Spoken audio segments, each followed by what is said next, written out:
Hey sports fans, it's another exciting edition of Torah Talk, and we're into the second parasha in the book of Leviticus. I'm your always excited and excitable host, Levi Ben Abraham, aka Luke Ford, and I'm here with Rabbi Rabs, and let's talk Torah. You got some stuff from last week. What do you have? First we'll start with last week. I know that D Medic's in the room, so I want to say a shout out to D Medic. Also, you see there's a Sublime John who we've never seen before. Hello. There's good 9 people out there. So hello to everybody in the chat room. Hello to everybody out there watching us.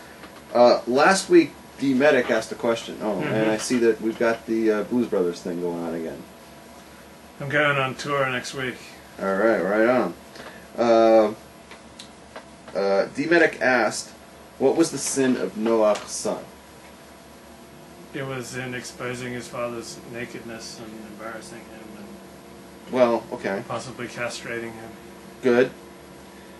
It says Ham saw his father's nakedness. That's what the that's what the pasuk says, and the Talmud tells us on Sanhedrin 70a that Ham, his son Ham, either sodomized or castrated him. Probably not both.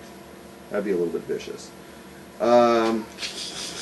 What happened? What happened? I was saying, nothing. Don't worry about the chat room. I just always hate it when my sons like sodomize and castrate me. Like, yeah, you think like one would be enough, but no, both. Yeah, it's tough times. Okay, then then James, the Noahide, asked, what was Adam's first offering?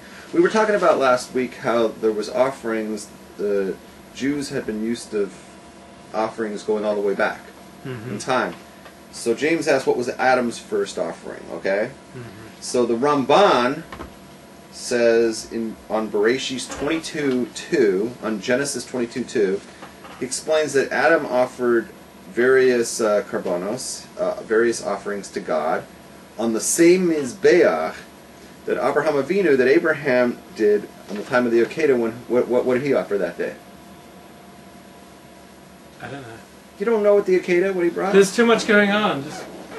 You're not even paying attention, in other words. Trying to get into the show. Okay, yeah. Okay, so Abraham brought his son to offer, and he put him on the Mizbeach. Right. The Mizbeach was sitting where? In Har Moriah. It was sitting on, in Jerusalem, right? Adam offered on that same... the Mizbeach is what? Altar. Okay. I guess that's how they say it. Adam offered sacrifices, you like to call them, offerings there.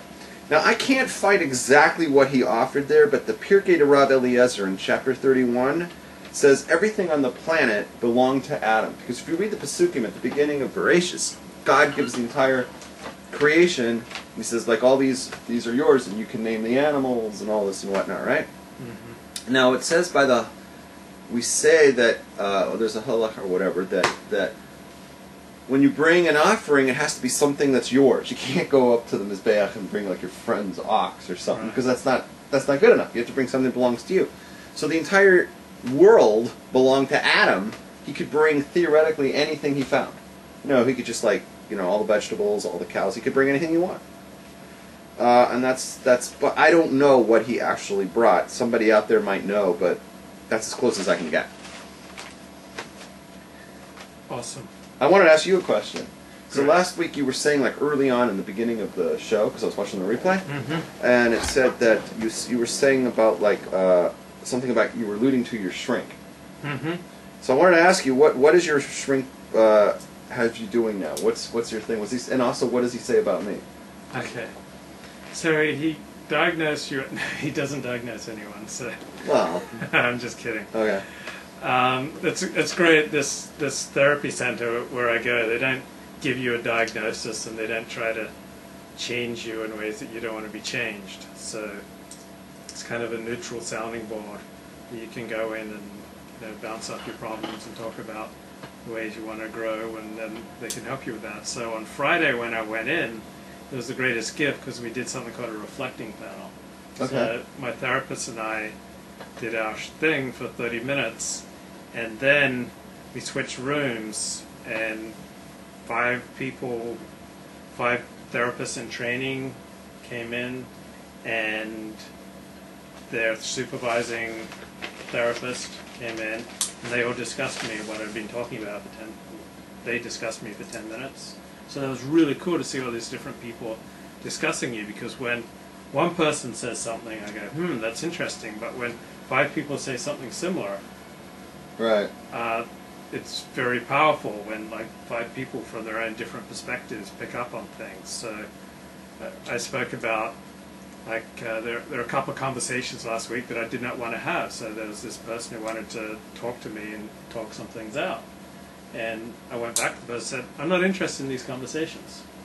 And this is not something that's often said nowadays. We don't normally say, oh, I'm not interested in having a conversation with you, but I was not interested in discussing these topics with this person. And I was not interested in getting like sucked into this person's emotional whirlpool, and I just said no, and it cost me the friendship, but that's the price I'm willing to pay. And another thing that I talked about is that with the exception of a handful of closest friends, I will not consult with anyone before I make a blog post. Now, if I'm going to be writing about someone, then I will consult the person that I'm going to be writing about if I possibly can. But if I'm just going to like give my views on male-female relationships or on Torah or the de jure topic of the day, I'm not going to like consult with people to make sure that their feelings aren't upset by what I'm about to say. This is my blog. I live to blog. I'm going to say what I want to say, and with the exception of maybe a dozen of my closest friends, I'm just not going to compromise. And so I also talked about, for about 7 years I went to this liberal modern Orthodox shul, and it was at a time when I felt like my options in Orthodox synagogues were kind of severely limited. And so for 7 years I had to listen to this really left-wing modern Orthodox rabbi preach, and his preaching just drove me crazy for 7 years. But I owed him in various ways, so I didn't make waves, I didn't discuss it with him, I didn't talk to other people and say, isn't this nonsense? I certainly didn't blog about it, but I just hated it for 7 years, listening to this loony left-wing crap from the Bema. Like, I hate it when like rabbis get up and speak about global warming. Unless they have a PhD in atmospheric science, then such rabbis I might listen to about global warming. Or if the rabbi gets up and says, well, the Torah says love the stranger, therefore we should welcome illegal immigrants and not check for their papers. Drove me nuts. So I was just like glorifying it. Now I no longer daven there. I can write what I want. So if this rabbi goes out and writes something loony in the public sphere, I can critique it. I'm not going to critique him as a human being, and I'm not going to be unfair to him. But I can now, after 7 years of being muzzled, I can say what I want. And same with this other friend who wanted to have these conversations and felt like I should check in with this person before I blog on certain topics. Again, it's like, no, I live to write. I'm not going to check in with you, and I'm not interested in having these conversations. So that's what I talked about. Then people came in and they said they found it, refreshing that I was so blunt and that I was making choices. Like, what do you mean by people? The 5 therapists in training. So okay. They then came in it. and said, find it refreshing that, like you just said, no, I'm not interested in having this conversation. And so I've got 2 tendencies that don't serve me when it comes to personal confrontation. One tendency is to say F you. Doesn't really serve me if it's someone I want to keep in my life to say F you. And of course I never say actually F you because I don't use the F word. But I can blow people off, without using profanity.